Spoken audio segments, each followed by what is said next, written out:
ada situasi yang dilihat oleh para ulama bahwa harus ada pembentukan jam'iyah. Jadi pembentukan jam'iyah ini semata-mata adalah memberikan wadah. Di situ para ulama tidak kemudian memberikan otoritas membentuk sistem agama. Karena sistem keagamaannya sudah diwariskan oleh para ulama sebelumnya. Dalam konsep al-ulama warasatul anbiya. Jadi otoritas keagamaannya tidak kemudian dibikin oleh para ulama. Dari Allah yang kemudian dilangsungkan oleh para ulama. Maka tahun 1026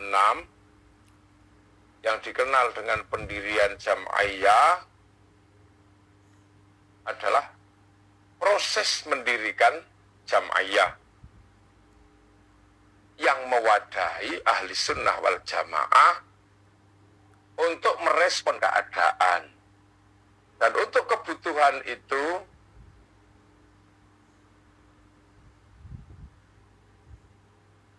maka para kumpul. Nah, ulama yang berkumpul ini banyaknya luar biasa. Ulama-ulama kelas semua. Nah, itulah yang kemudian dikenal dengan satu proses al-masyhur baina khamsina aliman. Jadi musyawarah ulama yang sangat mumpuni untuk mengulang-ngumpulin 50 ulama dengan kelas berat seperti itu hari ini sangat sulit. Maka musyawarah 50 ulama ini menjadi sesuatu yang sulit untuk diulang kembali. Nah, itulah makanya hati-hati kalau kemudian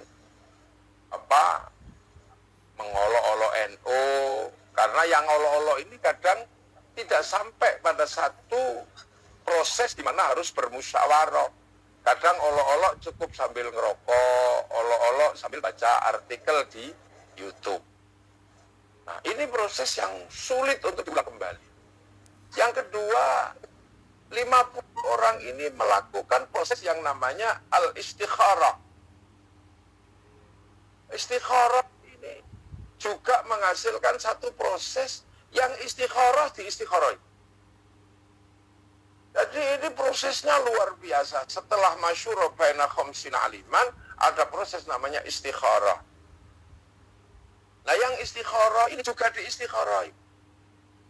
Nah, setelah proses itu ada proses terakhir, yaitu proses di mana setelah musyawarah, setelah istikharah, ada proses terakhir yang namanya as-su'alu li ahlil mukasyaf.